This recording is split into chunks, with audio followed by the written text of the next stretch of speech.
Hello, everybody. Welcome to episode 77 of the Comic Room Pod. I'm your host, Spro, and with me, as always, is Mr. Longbox. Hey, are you guys shocked? Another episode. I know we're here. Thank you, everyone, who has DM'd me asking, where y'all at? Just been a busy... Where have I been? Tell them where I've been. Yeah, you've been in the country of Italy. Yeah, for the last 5 weeks. Yeah, the last 5 weeks. You've been traveling abroad. Yeah. And I was in Japan just before then. Yeah, like we've done a lot of globe trotting. Yeah, exactly. But you were all on my mind as I was comic book shopping in Florence, like I always do. So it's been a busy first half of the year. But hopefully the second half of the year will be a lot better. We got summertime here, so you're not teaching, and then you're on sabbatical. You're doing exciting things during the sabbatical. Yeah, I'm working on a book, but as it relates to this podcast, it means that I won't be regularly on campus teaching classes. Yeah. So that changes, it loosens my schedule quite a bit for recording. So yes, it's like the rollout sabbatical edition episode plus return. Summer has begun officially for me now because traveling in Italy was work related. Yeah. I know you're like, boy, that's a tough job. I mean, it's a lot of fun. It's great, but it is me with another colleague and 15 students and then a couple other colleagues actually that joined us. So so I'm not on my own time, just like doing whatever I want, but when I got back, which was just a few days ago, kind of officially marked the start of summer break, which this year will extend all the way until after Martin Luther King Jr. Day, like third week in January. So, I mean, I don't know. You can see my goatee's back, and I shaved this considerably because I didn't shave at all while I was in Italy. This thing was like who knows what I'm going to look like by the time I go back to school. I might look like Gandalf. Yeah, and your hair's grown out. I like that. the hair's crazy. Wavy. Yeah, I dig it. Yeah, because I was good. I'm like, gosh, I gotta cut it. It's just out of control. No, I think too, because you wear hats a lot. Yeah. So I think like the baseball hair. I think it always looks good. Yeah. Okay. Well. Hey, I'm up for anything right now. I don't have to be in an office or be presenting myself to anybody for a long time. Well, except for you guys, but yeah. So I don't think I have anything else to say. Yeah, there's a lot about that. I have a brick of show and tell, but it won't take a brick's time. Yeah. But I don't know if we're getting right into show and tell or not, but it's good to be back, man. Yeah, it's good to have you back. 5 weeks is a long time. A really long time. It's a long time. But it flew by this year because Darrow was doing... I heard last year, it felt long. And I remember, I wasn't buying comics. And I was like, you're not here? I was like, I'm not going to these conventions. Let all the air out of everything. And then, but this year went by fast because Darrow, my wife, went on did a subathon on Twitch, which is basically her streaming 24/7. With the exception of sleep. But people keep the timer going by subscribing. How long did it go? So it lasted 31 days. So it lasted almost the same amount of time I was gone. Yeah, exactly. I can't begin to imagine how hard that would be. Yeah, it got to a point where she was like, man, I'm ready for this to end. But, I told her, I was like, yeah, but she's committed. But you I was like, you send it. Yeah, you set yourself up. But ultimately, we were both surprised by her community turnout for it. And we were just not that we thought that her community wouldn't show up, but we were just surprised by how much they showed up. Maybe we should do that. We should do it wouldn't be a subathon. I don't know what exactly we'd call it, but we do a live episode where we're just going to keep going. Has something to do with us buying comics on Whatnot or something crazy like that. That would be fun. I'm sure we could figure something out that's fun. I actually went on Whatnot last night, and you just don't go on Whatnot without escaping. I ended up buying 2 things, and both things I think I paid too much. I never feel good about I haven't felt good about a Whatnot purchase yet. Yeah. So my show and tell you're gonna flip is a Whatnot purchase. I got an insane deal. See, I don't think I'm getting insane deals. I think I didn't realize this until I did it, but I actually think I was bidding against myself Can you keep upping your own bid? Yeah, you can. I upped my own bid like 4 times because I thought I wasn't reading the interface correctly, and I thought I was getting outbid. But the number was what the next bid needs to be. Not here's what the current bid is. I thought that someone had like done a proxy bid, and so it was just like every time I bid, it just went up another $2. So I bid again and bid again and bid again. Nobody else was bidding but me. I went bid it up from like people can put in proxy bids. Yeah, well, I put a proxy bid in for a book. Now, the proxy bid was $20. And I bought it for $20. So when I put a proxy bid in, it's not like eBay where that's the max I'll pay, but I could pay less. It actually just comes in as I'm going to pay $20 for this. No, it'll be your max bid. Okay, well, when I said my max, that could mean that somebody else was like, no, because you hit custom right on the left when you're like next to the swiping thing. I don't have no idea, man. Oh well, I'll pull it I was up on my after and we'll laptop when see. I did it. Oh, I don't know the laptop. Yeah, interface. so this is why I've never had a really felt good about any singular whatnot purchase because I'm not familiar with the way it works. Yeah, and I feel like, well, in some cases I just kind of get caught up in it, like we've talked about. Yeah. But this last time, I think I just didn't work it correctly, and I spent more than I need to. But we're talking a few bucks here and there, and I like the books I got. Yeah, and in that scenario, like it's easier to be like, like. That's just me. I'm learning the site. Like, yeah, it wasn't as a soon big as I deal. learn it, it's not going to be like that anymore. Yeah. And like those are just like, okay, I paid to learn, and that's like that was fine. Yeah, I mean, I learned something. In the what process. I got for $20 was Absolute Batman 13 first Catwoman Frisson cover, which I already have, of course, but it was signed. So I'm like, oh yeah, that for $20 to have that signed. I'm still. And plus, that book is hot right now because Absolute Catwoman 1 came out and all that stuff. Yeah, and then the other one I got was in the live thing on my phone, and it was a Hello Darkness Frisson variant cover, also signed, and I think I got it for $13. So I mean, I would pay that much if I walked into LCS and it was for being offered for that. I wouldn't even hesitate. No, I would doubt that you're bidding against yourself in those situations because I've been in shows, even shows with like 15, 20 viewers, and like a Frisson sig goes up and people run those up. This was cool. Like he was smart. Once he realized I was in there, he had, by the way, guys, we're probably going to go long. You probably already know this because you're looking at, we talked about it already. We have so much to talk about. Yeah. You probably already know, you're looking down and it's a 2.5 hour episode. So, if this is not interesting to you, I promise more things will be coming up. Just fast forward. But, the guy just started breaking out one signed Frisson cover after another. And I walked away and I came back and I missed the one that I really wanted because I didn't realize that to bid on it, you have to swipe it to the right. Oh, I'm doing this as it's ticking down to 0 going, what's happening? Yeah. So then I figured it out and I went crazy on the next one. Yeah. So it's definitely not really optimized for desktop because even on the desktop or laptop, whatever, like, it still looks like the mobile format. Yeah. It's not. It's definitely a mobile thing. I'm not. I was only just on my laptop, just in bed, and I just thought I would browse, and I looked up, and it came up, and it said when I put a proxy bid in. So I thought, well, I'll probably forget all about it in the morning, but I would love to put a bid on this and get a chance. So I ended up getting it. Nice. But so that was my little adventure this morning. Nice. But, yeah.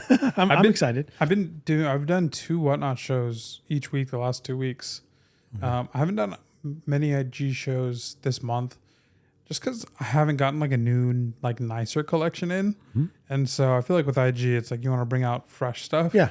And I've gotten to the point where I feel like I'm just kind of like cycling and I haven't been able to get out to any like shows to like bring in some like bigger and nicer books. Right.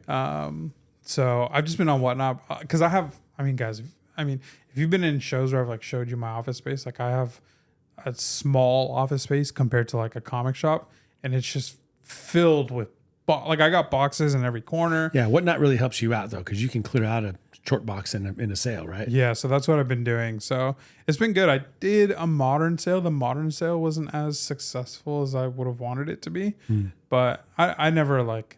I don't bring books out that I wouldn't sell for $3 because I do $3 starts. Mm-hmm. So I don't bring books that I wouldn't sell right at a minimum for $3. So I just didn't sell as like the volume of which I sold during the modern wasn't what I would have wanted it to be. I think another reason that I never really sure about how I did when I buy something on Whatnot is that I'm often looking at the modern variant covers, and there really isn't a lot of data out there. So, you're just bidding on some limited edition thing, and nobody really knows, And then you get caught up because it's a beautiful cover and you want it, and you're like, you buy it and you go, should I have paid $40? I don't know, kind of thing. Yeah. I was watching Culture Den's show last night. Oh, cool. And he has these crazy Whatnot shows. Oh, I need to follow him on there. I'd like to hang out in there. He does. Yeah. I just watch because those people go crazy. That's all I'm gonna say about that. But I was, sorry for this TMI, but I had him on while I was taking a shower, and I was just had the show on so I could hear it. Yeah. Taking a shower.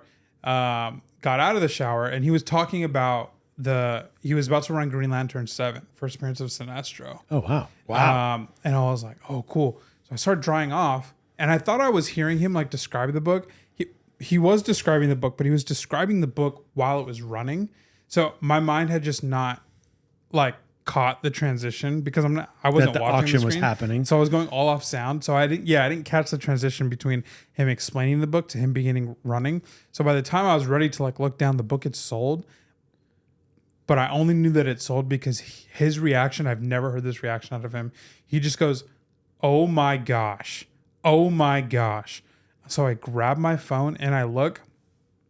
Green Lantern 7, it's like, aside from Green Lantern 1, it's probably the second like Green Lantern book, and then Green Lantern 76. Like those are the three in the Green Lantern run. And he was describing it as like a VG plus. If you put some work into it, it definitely needed some TLC, but he's like, if you put some work into it, maybe you could squeeze out a little higher. And he's like, but 4045 range is like where I'm putting it. It sold for $260. I was like, and he was like, he just goes, "Oh my gosh, oh my gosh." Okay, well, we're done with the Green Lanterns tonight. He put his Green Lanterns away, and he's like, "We're gonna pivot to something else here." Ouch! I was like, "Ouch!" How much below FMV is that? At least 100. At least 100. Yeah, I would have pushed that thing to 300. Like that would have been. And you probably would have gotten it. Yeah, I can't believe that. Ouch. Yeah. But like you said, it's fun to be, if you're going to do that, just to be happy for the people who get a good deal. But that's kind of tough. That's a tough one, because it's like sometimes you just give someone a good deal on a key and you feel good because you've had the book for a long time. At least in my case, because I don't bring out big massive keys like Culture does and whatnot. But when it's a book like that and it's a 10-cent DC, like early Silver Age, and we're on the cusp of the Green Lantern show, and we know Sinestro is going to be in there, like, that hurts, because that's a book that you're not necessarily giving somebody, like, intending to give somebody like a great deal no, on. Because you time's on your side, most likely. Just wait. So, like, that's Culture Den, if you're one, watching, I'm sorry, man. But since we're talking about Whatnot, we can transition into show and tell. Yeah. And I'll just use it to talk about. I'm really curious now. You've set me up. So I was in, I have two show and tells. So I was in Nickel and Dime's show. He does IG shows. He's great. Good dude. Hopped into his show. And he was really nice. He was like, "Yo, bro." He's like, "Dude, where have you been? I haven't seen you in so long." He's like, "Hope you're doing well." Super nice. So I was like, "Oh, I want to buy something." He's being like really kind. So I'm watching his show, and a lot of modern stuff that he had picked up from Heroes Con. Couple things. I tried to snag you like a couple fristons that he had, but people were running those up like crazy. Thanks for trying. I appreciate it. And then, so I just kind of was past because I'm not like too into the modern. And then he throws this book up, and this book, its actual FMV is kind of hard to like lock in, but I will say the range is like 130 to 160. And in that range, you can find signed copies and non-signed copies, like going for the same price. Wow. Okay. This is a MegaCon exclusive that came out. It's not this one. This is my other show and tell. I won the bid at $26. All right. This is Invincible 1, the Frank Miller variant. Oh, The non-virgin hollow. This one's got the trade dress on it. wow. So that's really cool. There are signed copies from Ryan Otley that go for $150, and there's non-signed copies that go for $150. But in the midst of everyone hating on Frank Miller, I do not. No. So I think only 1,500 of those were made.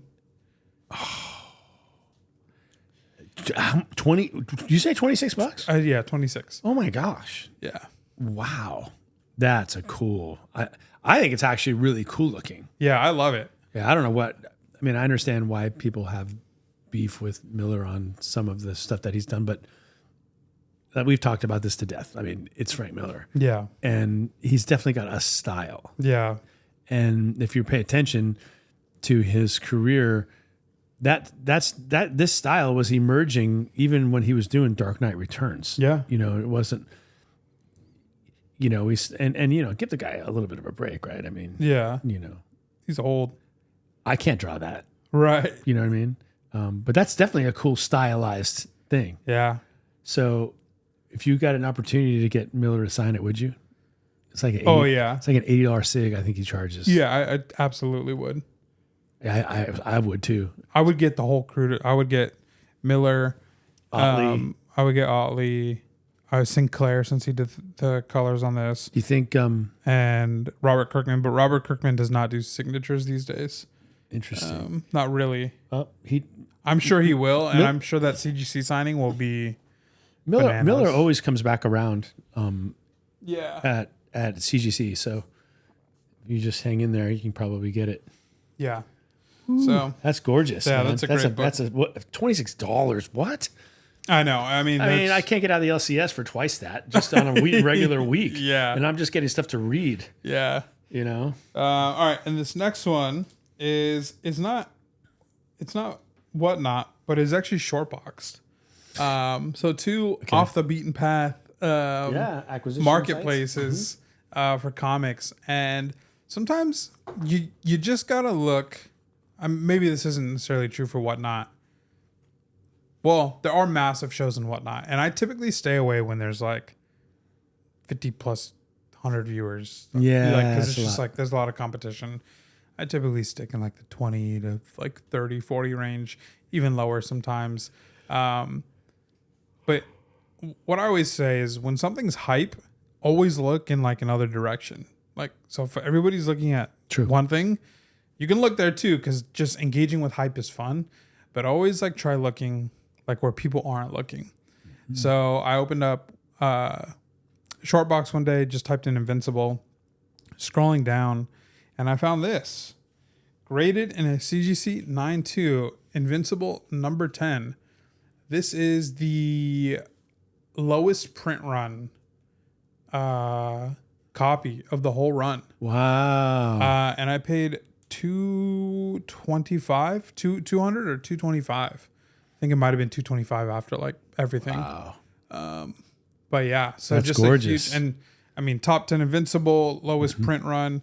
The issue after this is the one with Omni-Man's hand, where it's like hanging down, it's all bloody. That one is also like on the lower end of the print runs. But 10 and 11 are the two lowest print run books. That's really cool. Yeah. And so this is not going to come up that often. Yeah. And to get it in a 9.2. Well, I've seen raw copies of this in near mint condition go for $350. So I was like, yeah, for a 9.2, it's just not going to come up all the time. And they're still advertising it on the back, like getting quotes from people saying, hey, this is a great book. You all should read it. I love that. Yeah. That's a great get. So I did a lot of actually Invincible buying while you were gone. I think when you left, I had needed 47 more. And I'm down to, I need 35 more to complete the run. I looked everywhere. Yeah. I looked in the Panini store in Florence. Mm-hmm. I looked there's a game store that had some, not necessarily comic books, but like graphic novels and stuff. Yeah. Nothing. It just wasn't there. It's Dang. like it didn't exist in Italy. It was weird. Just wasn't there. I don't know why, but and I asked the guy about it at the panini store, and he just said, "Yeah, we just don't care. We just don't have it." You know? So it wasn't like we sold out of it. I just didn't have it. I'm like, well, okay. I don't know why. Like, is it not being? Is that show not showing in? Is not showing in Italy or something? People aren't into it, or it's Which weird. is crazy because the Italian prints, they go for so much here stateside. Like, Well, if you would have been able to clear them out, you would have been able to snowball. But you know what though? There were things there in Italy that this is a good transition to my show and tell because I got a stack here, but I'm not gonna go through each one and tell a story because that would take too long. Most of them can fall under one umbrella, and that is when I went into the Panini store. I went 2 different buying runs into the comic shop in Florence, and I call this the Panini store because they're all called the Panini store. That's that's a distributor, and that's it. Like they're independently owned, but it's still the Panini store. They are outlets for the distribution of Italian comic books. So is Panini based in Italy? Yeah, I think so. I can't say that definitively, but sure sounds Italian. Yeah, you know what I mean? Because they do like cards, right? Sports cards. Yeah, they do, but I wonder if it's the same company. You're right, they do. The logo's the same. I think. Then yeah. So I went looking for Invincible because I knew that would be cool and lucrative if I could find it. Couldn't, but I was also looking for anything absolute Batman. And what I found that I bought were Absolute Batman 5. Nice. In Italian. So, and these are all cover price, by the way.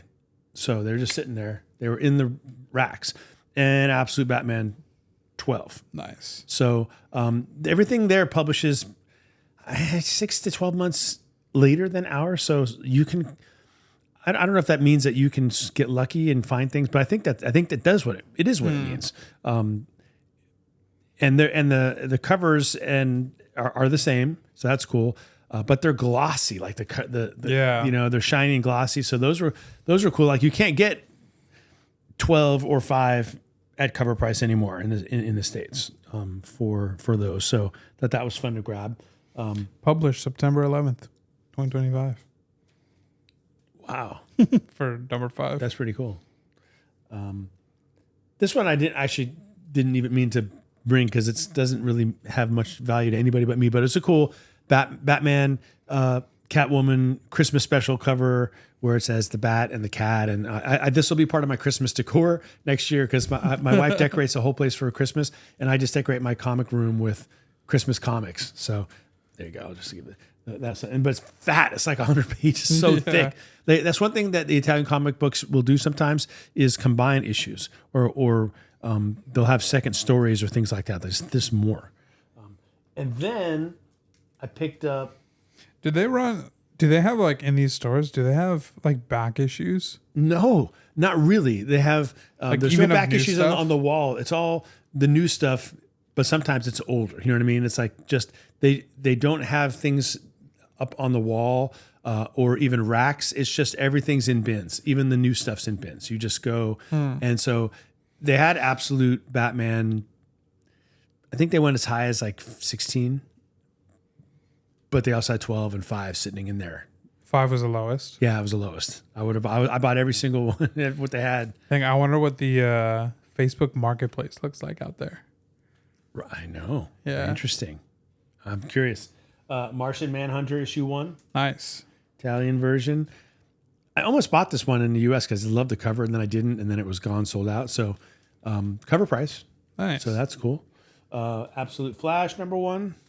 It's not necessarily valuable in the States at number 1 yet either, but I just thought it was cool to get it. Yeah, for number version. 1s, why not? And then I love this one. This is Ultimate Black Panther, this special foil cover edition, and it does foil the way foil should be done. Yeah, it's beautiful. The orange is gorgeous, but the shiny part is the vibranium part of Black Panther's suit, and it glints and shines and.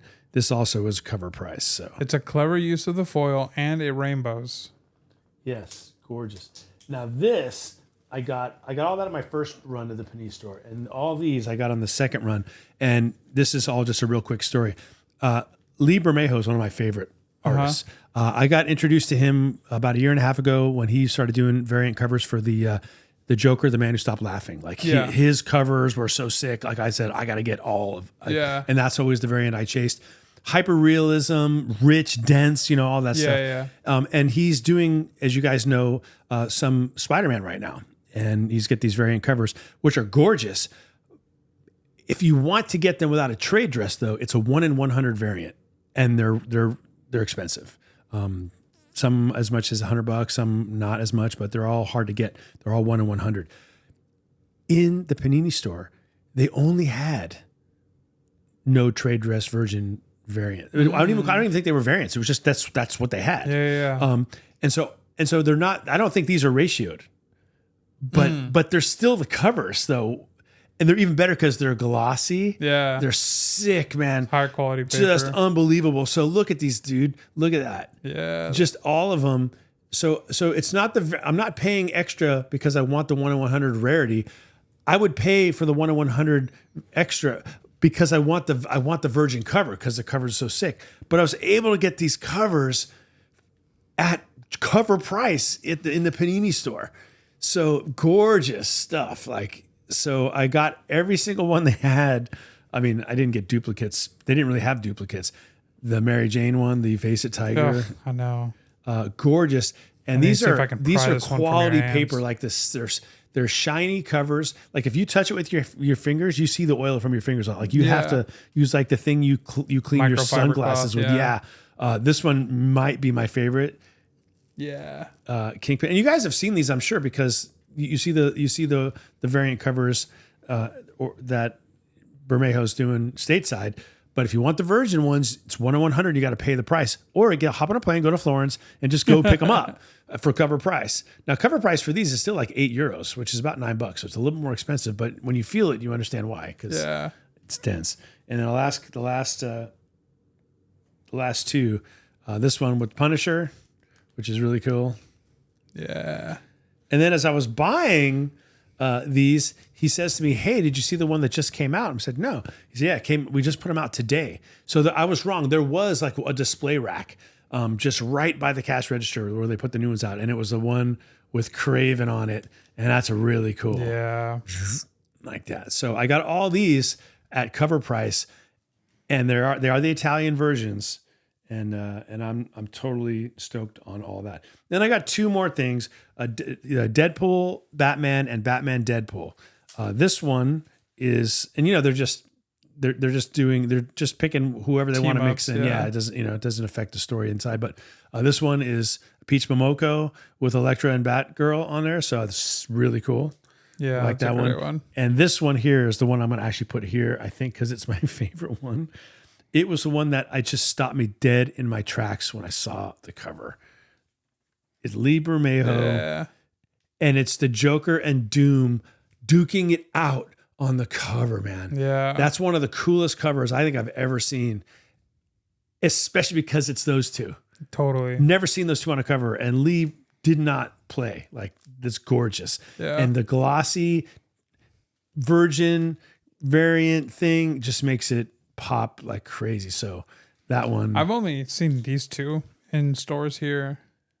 The trade dress versions of these, but all these Lee Bermejo Spider-Mans, I've never seen any of these before. They're amazing. And then I've seen the Absolutes, of course, but the problem with the fact that they're so heavy is that I'm pushing the weight limit for my luggage going back like it was clothes. And I mean, I had like 6 pounds of comic books. That's easy. That's heavy. And then so watch me drop every single one of them. They go bouncing. I did that last year. I dropped my shoulder bag, which had all my comics, and and it hit the corner, and I dented a bunch of them. Look at us on the modern variant covers. We're doing. Rohan was mad at us right now. But just to combat that, there's my last two show and tells. I did also make purchases on eBay while I was in Italy.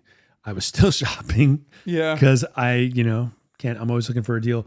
One of the ones that I didn't bring was I bought from you ASM 51. Oh yeah. What a great deal that was. I can't remember what we settled on for price, but you grade it at a 7.0, and maybe it would come back a 7.0, but I would say that's a pretty conservative grade. When I looked at it when I got home, I was like, okay, it's got this tiny little color break here in the lower right corner. But other than that, it's in really good crisp, condition. man. It's really crisp. And now I've got a hankering for, it's M50, baby. double digit Spider-Mans. I want 50 now. Yeah. Because, you almost want to have both, right? What's funny is, so that one was from my PC, and then I sold my ASM50. And then I'm like, well, I want to sell this one. I'll buy it back later because I need to rebuy 50 raw. So yeah, well, I'm in the market for an ASM50 raw so now. you did them. Yeah, I'm going reverse. We mirrored it. So, but I'm really proud of that book. Like, it's a really great, really book. good looking book. It's second Kingpin, first Kingpin cover, all that. And then I think I was in Italy when it all happened. I can't remember the sequencing of it, but you like, hey, this dude came into my shop and he's got all this. He's like a Robert Crumb fan, and he's got all these Zap comics and stuff from that are. Some of them are first prints. Like issue number 2 is the second print, or 2 is the first print. Yeah. I mean, it looks like someone took a cheese grater to this one, but I don't care because it's just the point, right? That there's just not that many of them around. And you're like, yeah, if you want them all, $20 or whatever. And I'm like, yes, I want them because it's for the posterity. And you know how that I appreciate that whole independent area. And Crumb is kind of the leader. He's a weird dude. Did you know there's a documentary on that guy? No. My colleague, because I was showing him pictures of what what walked into your store, and he's like, Robert Crumb, and he knew him, and he's a literature professor, so he knows all that stuff. And he's like, and he's telling me about this documentary, and I think it's on Amazon Prime, so I'm gonna find it. Yeah, but interesting. I mean, those comics are bizarre. They are bizarre, and I'm so glad they're not slabbed because you want to be able to look in them, and some of the stuff you're gonna just turn those pages. You have to, but they're historic. They are historic. As a comic book historian, I love that stuff. So that was a cool get. Now, these two I bought on eBay. This one I already own. Oh, there's 3. Okay, this one I already own, but I'm always looking for more copies. And it's another copy of the very obscure LB Cole cover from the 1940s. Most people don't know this, but before he started doing those crazy horror covers and bondage covers and all that, he was doing a series called The Living Bible. And anyway, this one complements the one that I already have, which I think came back a 2.0 or 2.5, but it was like torn, like this part of it's sort of torn and missing. So I guess this is a lot more complete. I'm not going to slab it, I don't think, but I got it it was $35. Nice. Like, dumb like that. And there aren't very many of these on the census at all. Yeah. So whenever I see them, I pick them up if they're, unless they're totally beat. So now I'm telling you guys, so you're probably all going to become my competition. But, there's that. I'll throw this one in because I want to show the last one last. I mentioned this to you, and I bought this at the LCS my first day back. Spidey Super Stories. Oh, you went back and got it. Issue number 1 in an 8.5. Yeah, nice. Which I've never seen Spidey Super Stories issue number 1. Yeah, right on. And I just thought it would be a cool grab. It was like $50. Nice. So that's a good price.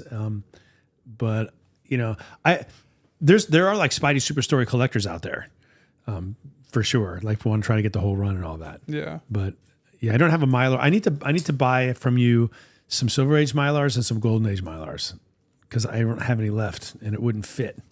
I got Mylars right here. I'll swap it for you. Yeah. I'm not convinced that would come back in 8.5 without a press because there's a little bit of spine damage on the top. Yeah. I felt right away, but it was still only $50. So, FMV, if it were 8.5, is more like 75. So I'm not really complaining about it. It looks good. But it's a nice looking book. I had some people in Whatnot asking me if I had Spidey Super Stories. I was like, if I did, they would be at my house. Sorry. Yeah, they're really cool books. And then finally, the last one, the one I'm most excited about, is a similar theme. It's very historic. It's picture stories from the Bible. Yeah. 1944 New Testament Life of Christ version. And this is the MC Gaines, the father of William Gaines, who we all know and love from EC fame. Mm-hmm. EC Educational Comics, what it was called, not entertaining comics, educational comics. was started by MC Gaines, his dad, and his dad died like in a car accident in the 40s. Oh, wow. And so William Gaines kind of inherited the label, and he took it in a completely different direction, for sure. Led the charge, which got the comics code slapped on everything. But this is cool, man. This is historic, and it's 96 pages. And I bought it from a guy who wasn't a comic book dealer. Here, I'll trade. Ooh, okay, here we go. I have tape, but it's on the other side of the room. I thank you for this. Yeah. I bought it from. It wasn't a comic book dealer, I don't think. It was more like an antique guy, and on eBay, and I don't think he realized that, like, in the world of old books, that's like an average looking copy. But in the realm of comic books, that's a really high grade copy. Yeah. Because there just aren't any creases, there aren't any tears, no pieces missing. We're much harder on grading comic books than we are books, because books are just more durable. And so it was extremely high grade. And I got it for, again, like $40, which is ridiculous price. Yeah. For that, because I've been hunting. There are several. The very first ones are single issue Old Testament stuff. I think there's 3 of them, and then he moves into the New Testament with a couple single issue, and then he compiles a bunch in this book. So this is maybe the 5th or 6th book published, or it could be the 4th. I have to kind of look, but it's a 96 pager, and so it's one of the really early ones. And it's just an itch I've always wanted to scratch in my collection. I've never really had it. And I love the Gaines connection. I think it's really interesting. And I didn't want to get it slabbed, and I wouldn't slab it. I think as a Christian, I feel like there's something not quite right about taking something that's meant for like religious purposes to encourage people to read the Bible or know the Bible, to put it in a format that you can't open it and read it. I don't know. I'm not going to do it. Yeah. Although I did slab the LB Cole covers, but that was, that's a little different because I bought those for the covers. Yeah. This one, though, I'm not going to slab it, even though it's a high grade one. I'm just kind of like laughing internally looking at this because all of these Middle Eastern people and they're pale white. Yeah, times were different, man. We weren't too concerned about being accurate as much as being palatable to a 1940s, and I don't even think palatable is the right word, just comfortable. Yeah. To an audience of, I mean, watch Ben-Hur. You know what I'm saying? Yeah. Or what's the Cleopatra one too? Yeah, I mean, Elizabeth Taylor is playing Cleopatra. Come on. So but anyway, that's a cool piece of history that I was really happy to get. So there's my exhaustive. I'll never have a show and tell this much, but had a lot. There you go. And you messaged me IG the original art for the Kirkham Absolute Catwoman #1 variant. That's on Heritage up on Heritage Comics right now, and I'm absolutely tracking that. Yeah. It's up over $100, but it's got 20 days to go. So I know where this is headed. Yeah. But it's sure going to be fun to watch. Yeah, for sure. While you were gone, there was a show here in LA that was comic art. It was an LA comic art show. I actually saw that pop up. Yeah. I was it probably won't be next week, but the week after that, I have a new original art show and tell to have. So it might be next episode, but it'll probably be in 2 that's weeks. right. Okay, cool. So, I didn't go to that show, but I was going to potentially pick it up at that show, but it just didn't work out because it was on a Sunday and just driving out to LA would have been brutal. So yeah, well, but I'm getting it next weekend. If I can go with you next weekend, and he's signing anything, which he normally does, I'm going to bring a few things and ask him to sign it. Yeah, for sure. And I have to tell you, I'm like the #1 mark for every single one of these variant Absolute Catwoman #1 covers. Like, I don't like all of them, and so I'm not interested in all of them. But the ones I do like, I feel like I have to get them. Did you get them yet or no? Some. I got the Talavera ones, the 2 foil, which is where she's got the city behind her, and one is she's up and she's looking. She's got her helmet on, and you can see the city through her because she's got she's got the invisible cloak thing going on, and that's it's like a peach color, almost like dark peach foil, and the other one is the same pose except the helmet's off and her hair is kind of behind her like that. It's really cool, and I picked those both up to last night on my phone. Man, I'm going crazy. But I really like the David Mack ones are beautiful. No, because I have they even been released yet? Like I think they like exclusively drop them on Whatnot, but he might have some at the show next week. Well, yeah, I'm into. I obviously will get that when I can get my hands on it. And there's a lot of different covers. I've seen them on eBay. I like the red one the most. Aside from the ones where he does the remark, but that's Yeah. And then I like the Panosian one a lot. But I mean, Panosian's super popular right now too. Yeah, he is. And then I got 2 copies of the cover A, cover B, cover C, like the ones. So it's dumb. I know I'm being ridiculous. Sicko mode. I know, kind of went sicko mode. We all kind of, sometimes you just fall into it and you say like, I'm going to full send it. I'm doing it. I like them. They're cool. I don't think they're going to be worth a lot of money in the future or anything, but this is one of the characters I collect, and it's 6-issue miniseries, I guess. And I just think it's historic and remarkable. So why not get it, Yeah, for sure. So that's cool. I'm spending too much money, but if I dollar cost average, I didn't spend really much at all while I was in Italy. Yeah, there you go. Now you got to catch up. You got to make sure your books are in order. That's right. I got to catch up. If your books are ahead, that's no fun. No, man. I love it, man. It's such a fun hobby because, like the whole absolute thing has really, we were talking about this not too long ago. Like, what's it going to take to invigorate the comic book market? I'm not talking about like back issues. Like they're still like struggling, but is the comic book medium a dying medium? Are people not into it and all that? And then, the absolute universe comes out, and before that, the ultimate universe, and it's like all this excitement, people rushing to the store and getting, everybody's putting on their pulls, people are waiting in line. So clearly it's not a dying medium. It's just, if you put out a good product and you market it well or whatever, and people are excited about it, they'll go. Yeah. They'll flock in. Yeah. And I think just in general, just looking at prices and stuff, I think we're starting to bounce back. Is that right? Good. Be tracking your books, especially like your bigger keys and stuff like that. Like a lot of these books on the wall, like I've checked last sale and I'm like, oh, it's slowly trending upwards. So I think that has to do with a few things. I think Invincible and Absolute Batman are getting people excited. I think original art is also just like, original art is like kind of going crazy, and it's tough because you can't really put a price on original art. It genuinely comes down to what will people pay for this, right?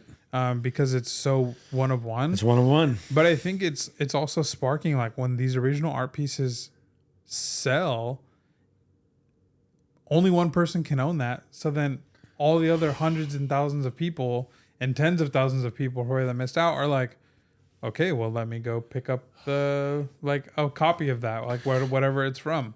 So I think that's picking back up. And I think we're about to enter the resurgence of the MCU. Like we have Spider-Man coming out.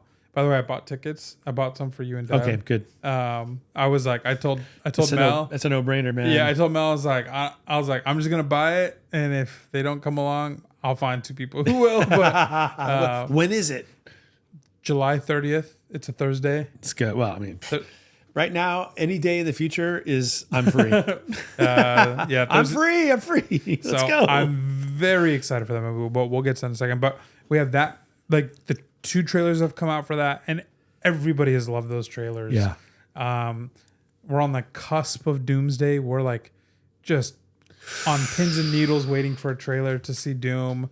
So I think like things are really looking up on the movie side of things, which it's tough because I'm not necessarily like, I don't love how like closely tied movies have become to the comics, because I think it's unfair to the comics in a lot of ways. Like Kang, for instance. Yeah, great, Like, great example.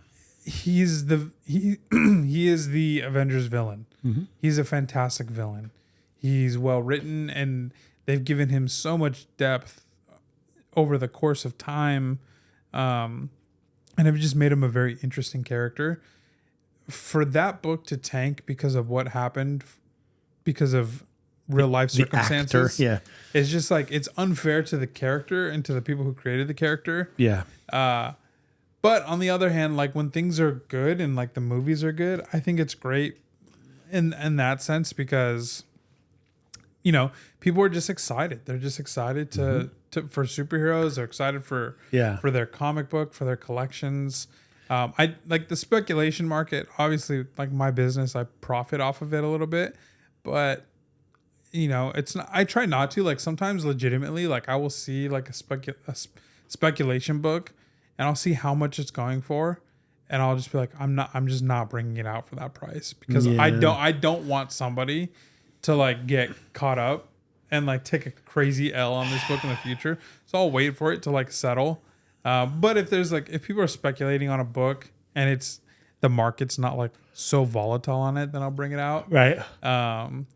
Because I've bought books for hype reasons that have become worthless, and I would just hate for somebody to buy a book from me and it become worthless, and then that memory, even though they wouldn't attribute it to me, it's still attached to me in some ways. Yeah, there's been a lot of hype too recently. Like if it wasn't for the Absolute Universe, we would be saying 2026 was the year of the independent comic book, because these indie number ones are coming out, like Dork or whatever, and people are going crazy.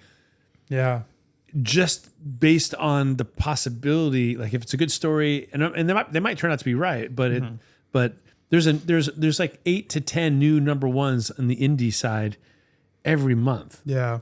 And it kind of reminds me of when Star Wars: The New Republic was just throwing out new characters left and right because they knew we would buy it, you know.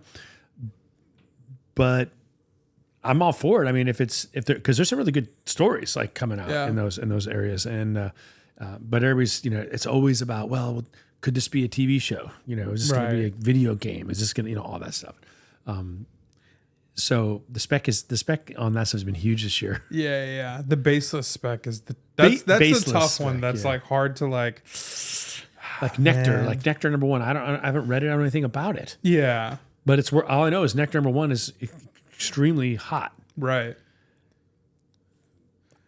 But if it's like, for me, if Spider-Man, Punisher, crossover comics, like where they're both on the cover, are like heating up, it's like that stuff I'll sell, because just for the velocity of it, because it's like, these books are not, you're not going to pay $100 for this and then it's going to be worth $4, like in 2 years. Like that's always going to be something that is going to hold some type of value, and even if it loses, it still may gain it back. But there was something that I wanted to say right after that I don't remember. Oh, ASM 1000. Okay, was the John Romita Jr. cover that was revealed. That? Yeah. Everybody hated it. I don't think there was a single person who liked it. And it was just like, it was an interesting choice. And I understood it in a lot of ways, because, you know, John Romita's son, John Romita Jr. has done a lot on Spider-Man. I'll say his best stuff isn't on Spider-Man. I would say his best stuff, and you guys know me, I'm not like a JR lover, but I think like some of his best stuff is actually in like X-Men, like post Burn, and even in Daredevil, like in those early 200s. Right. And well, even into the later 200s. I think that's some of his best stuff. I've never loved really any of his ASM stuff. I think his modern ASM stuff is no bueno. I think most of his modern stuff is no bueno. So they gave him the ASM 1000. So it makes sense, his history with the character. Yeah. His dad being, you know, top 2 guys on the ASM title in general. But the cover just was not great. And then when the cover's not great, then people are like, Nepo baby, you know, like, man. and then so it's just like, wasn't good. Marvel listened and they pulled the cover and they're not releasing it anymore. Really? Yeah. So they changed, they found another. And I honestly, I don't think the pivot, the new cover is, it's more modern and, you know, it looks like Spider-Man a little bit more. I will say whatever John Romita Jr. was doing just didn't have the spirit of Spider-Man. The new cover has a lot of athleticism to it. It's very Spidey. What I think Marvel should have done is pay the bag for Todd McFarlane. Yes, that's right. That's what they should have done. They should have done it. Totally, dude. You're going to make it like it doesn't like pay him what he wants. The people are going to love it. Yeah, they'll line up for it. Exactly. They will line up for it. They will be back for it. They'll be back for a lot of other things as well, because then they'll just be curious. Didn't he recently do a book that had Spider-Man on the cover? What was that? Yeah, that was the Marvel team up with Invincible. And that book is red hot. Yeah. Can't get it. Yeah. I mean, I think it really is for ASM 1000, like, it's the only thing that makes sense, man. Yeah. Like, it's he's like, it's Ditko, Romita, McFarlane. Yeah. And McFarlane is still at his peak. Exactly. Yeah. So yeah, that would have been something. Yeah. So I don't even know. I don't think I even know who the artist is. Is it possible that he could be involved in some kind of a variant? It could be. I know he's got his beef with Marvel, and so yeah, this was the first time the Marvel team up was the first time he had drawn for Marvel in I think 20 plus years. So that's hard to believe. Speaking of Romita and Ditko, I got a small collection in last week, and it was mostly like low grade, like 3.0 to 4.5 newsstand copies of X-Men, FF, ROM, and then a few random books after that. And it was about your era of stuff, the early 80s. He told me he subscribed 1983 to 1986. And so, Trial of Reed Richards, all that stuff was in there. Sue Storm becoming Malice. Yeah, all that newsstand. That's pretty cool. Yeah, newsstand, but very low grade. So good. He's well read. He loved. He read them. Yeah, he was stoked on it. But he had a long run of ROM, and as I'm looking through these ROM books, and I didn't know this at all. There is a portion of ROM where Ditko did the interiors. Really? And you open it up, and it has the feeling of Spider-Man because it's Ditko. Well, I probably have it because I have most of the run. Oh yeah, it was like 50 something to like 70 about. Yeah, I've got a bunch of those. But get this, there is and I think this is, we talk about sleepers and head scratchers. This is a sleeper book. I don't remember which issue, and I was hyping this book up when I sold it on Whatnot, and I do want to find a high grade. There is a ROM book with Romita on the cover and Ditko on the interiors. Really? And I know it's ROM and it's not Spider-Man, so there's always going to be a ceiling on that.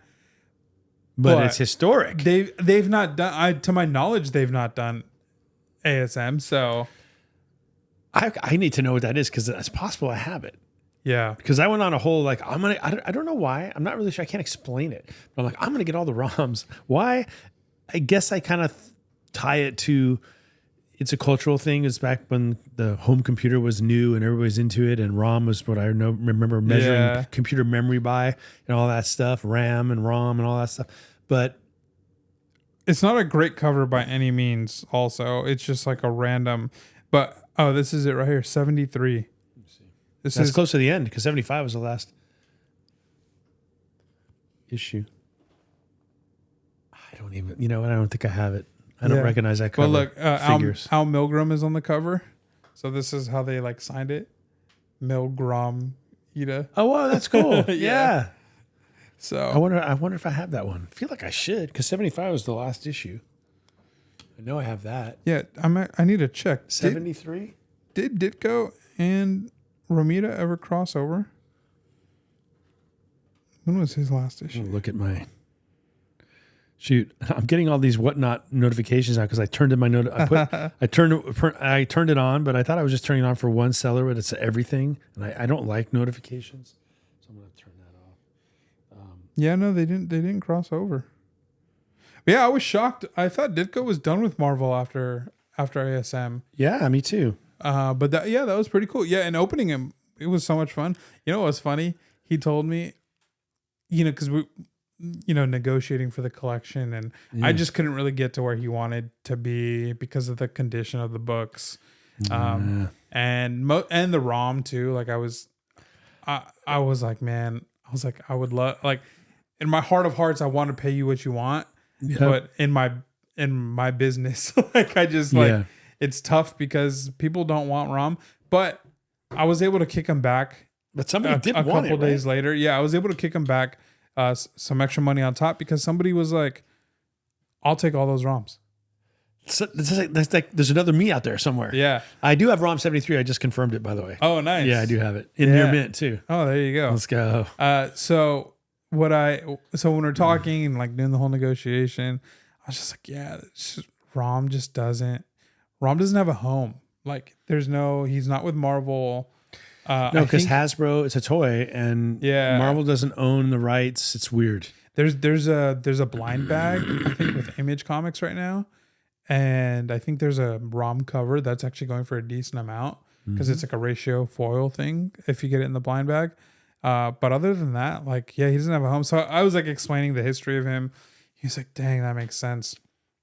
Then he asked me what's popular, and I was like, yeah, X-Men. I was like, this is right after the super popular stuff. Post 150, yeah. I was like, so like this stuff in near mint condition, people will go for it, but I was like, in low grade, I was like, it's kind of stuff that'll just sit. It's right in between too, because if it was just a few years later, you'd get like the first Psylocke, you'd get the first Jubilee, Jim Lee. You'd get that. You could get some of those cool covers that people like, First Gambit. Yeah, exactly. Like he was right before all but of that stuff. But there was this in between phase where not a lot was going. There's not a lot of keys in that spot. Yeah. So, but then he asked me, he's like, so what's popular? So I told him, I was like, yeah, X-Men. Explained to him kind of like the years of X-Men that are popular, and then I told him ASM, and he's like, dude, when I was putting in for my subscriptions, I was between Amazing Spider-Man and ROM, and I ultimately chose ROM. Oh no, he would have had all the McFarlanes. He would have had the whole run. And then I was like, I'm sorry, bro. I was like, I'm sorry. Yeah, he would have had a nice. He would have gotten paid out for sure. Yeah, I mean, they would have all been low grade, but still, matter. They would have all newsstand 300. That would have been like I need to like actually sit and like price these out as opposed to like just give him like a price per book or like price for lot. So he really is like me. He collected. He eschewed Spider-Man like I did. Yeah, he loved it. Well, the stuff that he got, like the FF, he was going on about FF. Yeah, that was a great run. Story run by John Byrne. He stepped in and issue whatever. I mean, fully in 232, but even a little before that, he was doing the art. But he was doing art and story from 232 and a really long run that he was doing, and all that TVA stuff. Yeah. And Nathaniel Richard, all that was really a very good storyline. Yeah. Malice. Remind me of what was the connection to Claremont with the trial of Reed Richards? Did you say? Yeah. Claremont and Byrne feuded over that. And I'm trying to remember the details now. It was something to do with, let me think about it. It was, first Claremont did something that Byrne didn't like, and then Byrne did something Claremont didn't like, forcing, like basically doing something with the character that forced like Byrne to in a corner as far as with the characters, because he's like new canon in the universe about it. And I think it had to do with Claremont had Reed Richards do something that that Byrne ended up not liking, so Byrne responded by putting Reed Richards on trial. It was in like another yeah, title or something? Yeah, or, the Fantastic in FF. Oh, Claremont Yeah. wrote in FF? No, Byrne was writing FF, Oh, okay. and Claremont was writing X-Men still, Okay. and that was what it was. And I looked, I know the story, but I can't remember it at the moment. Yeah. But that absolutely was the case. So that Yeah, they were, yeah. and Jim Shooter had to step in. I mean, well, he didn't step in. They went to Jim Shooter, and Jim Shooter's like, figure it out. Yeah. Like, you have to write with what the universe has been like. This is Yeah. canon now, so you got to write around it. But it resulted in a really cool storyline. It resulted in the Yeah. trial of Reed Richards, and it. Oh, that's right. That's what it was. It had to do with Galactus because there was like who'd they kill? I'm forgetting now, but it was really Yeah. cool because Reed Richards what did he go on trial for? Like basically killing. He killed somebody. It's around the time of the Negative Zone. Yeah, it was like a major, like killed a whole universe or something like that. I think that's what it was. Was it after they had the miscarriage? Yeah, and I don't know, but I think Galactus was the judge, right? Galactus had to step in think so. because he embodies a universe. Yeah. And there was another thing that Byrne did too, which was he didn't like that Claremont would write in like the sound effects. Oh. And he made some kind of a snarky thing about that in one of the FF comic books. Like, we don't. From like they're back in their X-Men Yeah, collaborative days. like, we are not going to insert a pointless sound effect in this spot because we have more respect for you than that. Or something. Like he did something very meta in the comic book itself. Well, I opened up the Trial of Reed Richards, and they begin and end with Byrne talking to the Watcher. Yeah. Yeah. And he's like, he is even talking about, like, I didn't read it. This was just when I was flipping through, but I like read his interaction with the Watcher, and I don't think he made the editor Jim Shooter in the comic. I think maybe there was like somebody else that he reported to that wasn't Jim Shooter. But even talking to him and talking about like his frustration with like not knowing where to take the story. Yeah. And then the Watcher intervenes, and I was like, this is all very interesting. And I was like, I do want to read this because it's creative. I'm intrigued. Yeah. But it has to do with these two guys who are known for teaming up to create some of the best stuff in the history of the Marvel Universe with the X-Men, beefing over stuff. Like, not like, I don't think they became like enemies or anything like that, but they didn't appreciate what someone took a liberty with a character that I think Claremont did something in his storyline that affected the Fantastic Four run that Byrne was working on. He didn't appreciate it because he's like, well, now I can't do what I was planning to do. It's like, I see. Yeah, I'm just gonna have to look that up, or maybe you guys can look it up. It's a really cool story. It's cool lore. In the whole, like, these are creators, right? I mean, and creators are notoriously possessive about what they create, and I get that, and you don't want somebody tampering with your universe on another title. But that's what it was. That's what happened. It's man, it's on the tip of my tongue. I'm going to remember as soon as we hit cut. I'll remember. But anyway, you look it up. It's just the Byrne Claremont Trial Reed Richards beef, and it's on the internet. You can read all about it. It's a cool story though. Yeah, that is cool. So it was fun to dig through those books. I read a couple of the Doomsday. It's in like issue 2. There's like a 3-issue run. I think the cover says this, if this be Doomsday or something like that. Mm-hmm. It's like a purple cover. Yeah. So I read the first issue from the run, and it was Doom going back to Latveria after engaging with the FF, and so it's all very interesting. Just his, authoritarian, having this like authoritarian state, the dictatorship that he's running, but it's all because it's for the good of the people. That's always the start of the bad things. And then he has like this kid that he has adopted, I think because he had killed the kid's family, and the kid is like calling him master, and he like treats the kid kindly, and then the kid interrupts him towards the end of the comic, and he just erupts on the kid, like just blows up. Oh my gosh!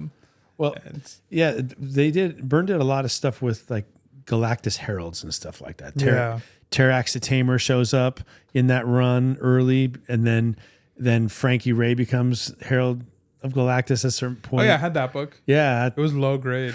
I couldn't Yeah. get people to buy it. I think I did $2 starts. Nobody would get it. what really? It was low grade. It's a great I had cover a though. tape pull on the cover, but I was like, this is a Still- fantastic book. Yeah, it's a great book. Yeah, that was a really fun run. I was reading all those books back in the day. Yeah. Like, I was buying them, reading them. I loved FF. Like I thought, Yeah. and it was good. So it was kind of a fun time to be an FF fan because Byrne was putting some good stuff in there. Yeah. The funny thing is, I didn't really love his art in it. Strangely enough, like I didn't like the way he drew Sue. I didn't really like the way he drew the Thing. I thought he did the Torch really well, but I don't know. I just didn't. I just didn't love it. He made he's the one who changed Sue from Invisible Girl to Invisible Woman. Yeah, well, I that's didn't good. know That was good. Yeah. And you know what else he did was he introduced new powers to the Human Torch, where he was basically a world destroying superhero, the potential to destroy a whole world because this whole supernova thing that he could go supernova. The dude that I bought that collection from was like he He's was geeking out about the Heck yeah, supernova man! stuff. I probably would get along great with this guy. Bro, I have a lot of fun talking. I remember that issue 233. Yeah. He's on the cover. He's like, and the whole cover just flames. It's a Yeah. cool cover. Yeah, he was talking about how cool that was. And then he went on about the Thing. And he was talking about, he's like, what's cooler than it's clobbering time? I mean, it's classic comic book, Yeah. It's just it's dorky and geeky and it's made for kids. It's comic books. Yeah, so I made to make up, because I couldn't give him in cash what he had wanted, to make up for it. When he told me that, I traded him a cover, a Thing cover where he says it's clobbering time on the cover. Nice. And I was like, it was a Silver Age book too. And I was like, since you like Thing, I was like, just take this. I was like, I can't get to your number in cash, but like I can do trade value for this. So I'm sure that he was happy because I doubt it was easy for him to let that go. yeah, it was. Because he talked about how he read it, all his kids read them. And he was like, I was thinking maybe my grandkids can read it. And he's like, but I think it's just time to let it go. And I was like, I get Someday that's gonna be me. Someday Yeah. I'm gonna look at all these books and go, I'm already at the point now where I'm starting to feel like I don't even know what I have. Like it's getting to that point, even though it's all in a database. There's so much. Yeah. Like what we've talked about maybe doing the sidewalk sale thing, Yeah. And when I stop and try to think, well, what would I actually bring? I have no idea. Like I don't even know where to begin. What you should do is what I did. Just get an empty short box, even if you got to go buy one. Or I have one that you could borrow, I think, maybe. And just put it on the table, pull one short box out, dig through it. What don't you want? And then just slowly chip away and fill a short box. Yeah, that's a good idea. And then Because like that run of FF that you're talking about, I was buying 3 copies. I have 3 copies of every single one of those, and they're all in mint and they're all newsstand because I bought them at the newsstand. Literally, oh my gosh, because I was specking on it because it was Byrne and he was hot with X-Men. So and I like FF, so I bought 1 to read and I bought 2 to keep. I think that run is severely underrated. I mean, near mint is still anywhere from $10 to $20, unless it's one of the keys with Galactus on the cover. Do you have 3 copies of that one, the white cover? Yeah. Oh man, I love that cover. I had that one. I picked that one up in the collection. It was like a 3.5. Oh, no, but I was just this is arguably his best cover. In gorgeous condition. Yeah, it's Galactus versus everyone, and they're all around him. Yeah, FF49 is his best cover, but that cover right there, yeah, it's really pretty. Full, it's so good. Yeah, I have 2 of those. I think 2 or 3. Yeah, definitely 2 though. Yeah, that run is great. It gave the FF. He gave the FF so much lore. He brings in She-Hulk to shake it up so that it's not feeling repetitive. And there's a lot. I mean, the movie's pulled from the Byrne run. Well, low key, the whole thing with Kang, hurt that run too because they get into the TVA stuff. Definitely is a big part of that run, and that all just went away. That was all going to be explored, I think, or potentially explored, and it just, Well, I think the TVA stuff. I think the TVA stuff they're going to keep alive. I think that's going to be. I mean, we saw it in Deadpool and Wolverine, which was 2 years ago now. Yeah. Wow. 2 years already. Yeah, and then I think it's still going to be part of Doomsday and Secret Wars. So I think there's still going to be some connection. I ran the first appearance of. There's the cameo of Nathaniel Richards, and then the first appearance where he's on the cover. Yeah. I ran that one, $2 start, nobody bought it, and I was like, guys, I'm gonna run this again. I was like, y'all need to understand the depth that this comic and how important this is to FF lore. I was like, if you're not in the FF, no worries. Don't worry about bidding on this. I was like, but this is Nathaniel Richards, Reed's dad. And I was like, and this connects everything back to Rama Tut and FF20, whatever it is, giving the connections to Kang, tying it to the Avengers. I was like, these two books bring everything together and make sense of this long drawn out the steel cowboy on the one cover and the next with those two are awesome. Yeah. So I talked $2 about how starts didn't get a bid. What's going on? So then I ran it again, and after I give this speech about like this is legit deep lore, like for Kang, for FF, for Reed, for the Avengers, because this makes all ties together. This all ties together. And then it ran up to like $10 the second time around, and I was like, yeah, you got to help them out there a little. That's it. Yeah, I have those two books, and I know they don't hold the monetary value that is equal to what I think they mean to the storyline, but I don't want to get rid of them ever. Like they're just titans in my FF collection. Those two books, right? Man, it is fun. It's so much fun to sit down and read the old comics again, because it just takes me back, man. Yeah, it does. It just takes me right back. So that era, just post Miller, pretty much is, and you can either say post Miller or post Byrne Claremont X-Men. That or Denny O'Neil, Neil Adams. Oh yeah. Like it's a lot easier to read comics after that era. Like you go back and you read the old stuff, like like the Coming of Galactus and stuff. Like it's fun to read. Also hard to read. Yeah, it's really on the nose. It's really campy. It's really on the nose. Like, you respect it because it's what they're doing to build the world. Yeah, and everything that we love about comics stems from that. But the stories and the art in those times, not the writing. Yeah, because the writing is definitely for kids, like, and even like younger kids. and the art. It's funny you mentioned that because the art was Kirby. Mm-hmm. Kirby handed Stan Lee the pages with everything, including the dialogue bubbles, without even knowing what the story was. I mean, essentially. Yeah. So Stan Lee gets writer credit, but should he have though? Because Kirby presented the story. Yeah. And so really all Stan Lee should be credited for is the dialogue, which we both agree sucks. Yeah. It just does. It's not very good, right? I shouldn't say that. That's not really nice to say. It just, but it's just not. Stan Lee doesn't care It's just not, right. It's meant for a different audience. It's not sophisticated. So I take it back. I'm not going to say it sucks. It's just not, it shows its age. Yeah. A lot. So again, back to, King Kirby, like Jack Kirby has more to do with the universe than Stan Lee does. Yeah. And I mean, maybe that's anathema to some ears, but facts are facts. Yeah. Like look it up. Stan Lee was the showman and the face. Right. But Kirby was the creative force behind all these things. You know, and Ditko with Spider-Man. You have to acknowledge that too. But anyway, not knocking on Stan Lee. I love Stan Lee. Come on, you guys. Him.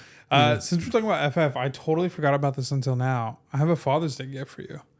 Oh wow! It's Father's Day tomorrow. That's right. That I just. Well, if you're watching this, it was yesterday. But I actually have two more kind of show and tell. So we went to Dara and I and Bob's other daughter Mel. We went to a video game convention.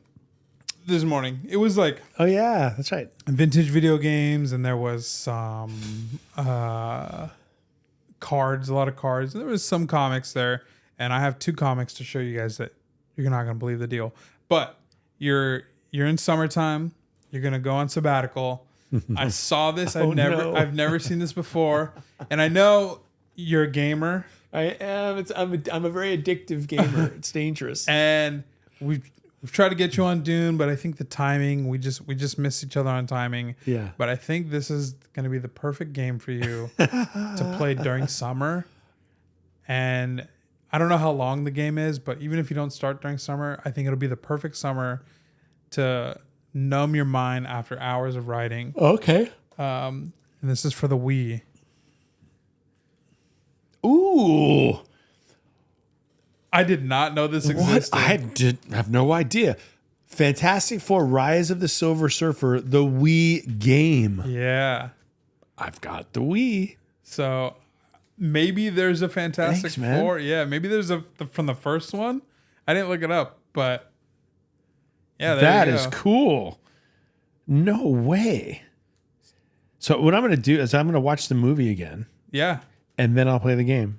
yeah. Yeah, that'll be great. This is exactly. You're absolutely right. Like it'll give me, and I've got it hooked up to our massive flat screen TV. Yeah. Which, by the way, is starting to do weird things, which doesn't make any sense. It's not even a year old.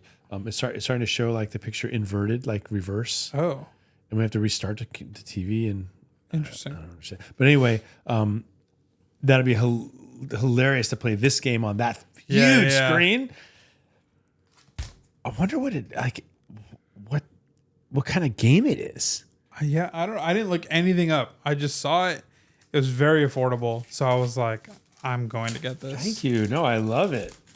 I tried to play Zelda, one of the Zelda games. It's supposed to be one of the really good ones, but I couldn't really figure out the mechanics on the Wii. But I wasn't really all that committed. Yeah. I still have that game, but I'd be much more interested in playing this one. This is pretty cool. Oh wow. Okay, so there's a massive booklet here. Oh, really? Dang, imagine it was signed by Stan Lee. First page. Boom. It even says to Bob. What a coincidence. No. That's pretty crazy. Look at that. So it's got controls, gestures, playing the game characters. So yeah, I'll just. Whoa. Okay, so this is pretty complex, man. Dual lift, dual downward thrust, dual forward thrust, dual angled thrust, dual palm thrust, sky punch. I like it. I know you also can't work out, so there you go. Sounds like you're gonna be getting a workout playing that game. I know, man. If you guys, okay, so you're watching this. If you're watching this on Monday, I've already had surgery. I'm having surgery on Monday for. I don't think you've told them at all. No, I have like 2 surgeries lined up for the next couple of weeks. So, so when you see me next, I might have like this bandage on my face. I'm getting like a Mohs surgery, which is basically just like, hey, there's we biopsied this thing on your face, and we decided that it was not melanoma or anything, but it's a form of cancer that we need to get rid of it. So, and but we didn't get it all when we took it out for a biopsy. So we have to do this surgery. And anyway, it could be minor. Like they're going to take a slice off of my nose, and then I have to wait while they look under the microscope for an hour and make sure and see if there's any cancer on the margins. Like they want to make sure that there's healthy skin around it. That means it's clear margins, and then they're done. If they're not, and by that's far and also like horizontal, but also vertical, like deep. So, there's not a lot of skin to work with on those. So it's kind of nerve wracking, honestly. Yeah. If it's like first pass and they get everything, probably about it. I mean, that's as minor as can be, but they could go 2, 3, 4 passes, and you start getting into that, then you're getting into reconstructive surgery. So if you think about me on Monday, if you watch this on Monday, it's already happened. Hopefully, if it's still going on and I'm still in there, this means it's like not the scenario I want. I'm not worried about like it not. It's more vanity than and just not vanity. I'm not worried about them not getting it and like having to deal with that, because a lot of people deal with a lot worse than what I'm talking about. Sure. But I just I'd rather not have to get like reconstructive surgery on my face, after all this, which I think they just try to scare you a bit, like when they tell you, because they called me, like I had to talk to them while I was in Italy, and like, okay, so, you know, we just want to make sure you understand it's kind of a legal thing, and they just go through this list, and I'm going, what? Yeah. Like it just got worse and worse. I'm like, so yeah, I might have to take skin off your back to put on your nose, like, you know, it's weird stuff like that. Yeah. I'm going, you know, we might have, you know, it just makes you nervous. But anyway, that's going on Monday. And then just before I left, I was working out. As you guys know, I box, and you know we both do. And I've been lifting all year, and so I'm like the best shape I've been in a long time. And I'm doing this workout, and there's some abdominal like stair climb stuff we were doing. And I went home, and I had given myself a lower abdominal hernia basically, and I didn't really even hurt. It just like, oh, that's weird. So my doctor was saying, hey, maybe you shouldn't go to Italy because all the stairs and all the towers and all that. But it's my job, and I was committed, and you know my colleagues were counting on me, and so I just kind of modified a bit. I didn't go up a lot of towers, but then by the end I was, because I felt, well, I've gotten this far and I haven't had any problems. But I have a surgical consult on Wednesday from this. That dude's he's gonna find it pretty interesting, because I'm gonna show up for a surgical consult like with whatever's going on with me. He's like, did you already have the surgery? What's going on? You know, I'm like, no, that was 2 days ago. I'm here for something else. So that's definitely gonna be a surgery. Like, but it's laparoscopic. But I just want to get it sewn up so I can get back to my life. Like, you know, I can't do the physical things I want to do. Sure. But I will play that game, you know. You know, but I'll probably spill my guts doing that, because it'll be some get all tense. But anyway, yeah, those things are going on. So if there's anything that could interfere potentially with recording, I suppose it's that. But it won't be the hernia surgery. If anything, you know, it'd be the nose thing. But we're joking because we want to go to a convention next weekend. Yeah. And I'm thinking, well, it depends on what happens on Monday. But my solution was I could just cosplay as Darth Vader, and then no one would even know. Yeah. Or Doctor Doom. I just wear. Yeah. I got a Dr. Doom mask on. I'll just put the mask on and be like, it's all good. Yeah. You know, as long as I'm not like bleeding or something, I'll go. Yeah.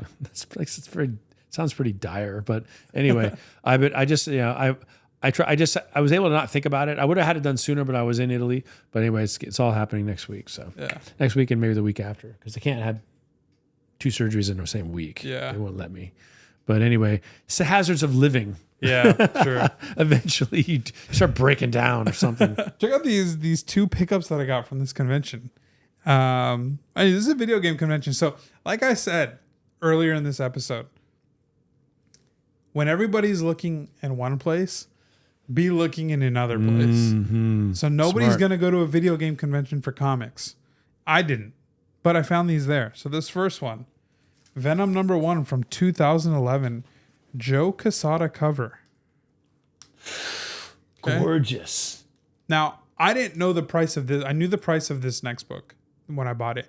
I didn't know the price of this book. There was no sticker on it. There was a sticker from the old comic shop that he bought it from, and it was $3.99. So I thought, or $2.99. So I thought I was gonna get it for $3. He was like, "Oh, dude, my bad." He's like, "There was a $10 sticker on here." He's like, "It fell off." He's like, "I'll do $5 for you." I was like, never mind then. And then I was like, that cover looks cool. That I think it's gonna be worth more. I was like, and if it's worth $1, whatever. Yeah. So I look it up, worth $30. Yeah, I believe it. So I just need to press it. It needs a press pretty bad. Wow, what a cover. But super cool. Yeah, it's gorgeous. And this next one, I thought I was gonna bring this one up, and the sticker said $10. I thought he was gonna be like, "Oh yeah, no, this isn't it," and you all will recognize this book. So I paid $10 for this. She-Venom, first She-Venom. Oh, I will press this, and this is again a $70 to $80 book. So whoa.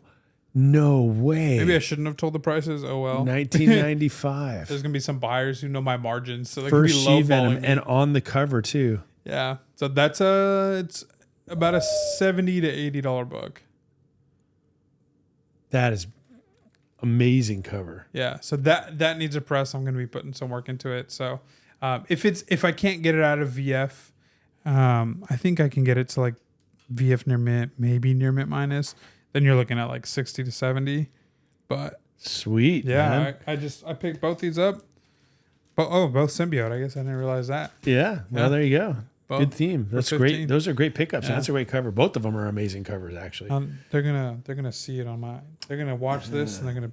I know your margins. I didn't go. I'm lowballing I was you. there when you picked up Melissa to go, and I'm just sitting in there. You know what I was doing? I was grading. You're like, well, because I do have online courses, and I was a little behind because I had, not great internet access in Italy, so I started catching up. What else did they have there? There was a dude who had a full comic setup, like a big booth. I looked through his stuff was fairly priced. He didn't have anything crazy. Like he had like no ASM. Okay. He had very little FF, but it's honestly stuff that you might have liked. There was some like Bronze Age DC and a lot of Bronze Age Marvel horror. Yeah, I like that stuff. Which is like pretty underrated. Everybody goes for the DC horror. Yeah, and it makes sense because they seem to have cornered the market on the best artists. Yeah. But Marvel had Plug. Plug was doing cool stuff. Yeah. And he's good. Man,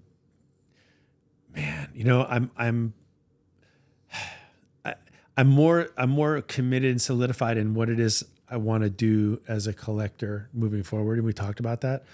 I'm absolutely all in on getting my hands on a really cool golden age 1940s pre-100 detective comics. I just want one.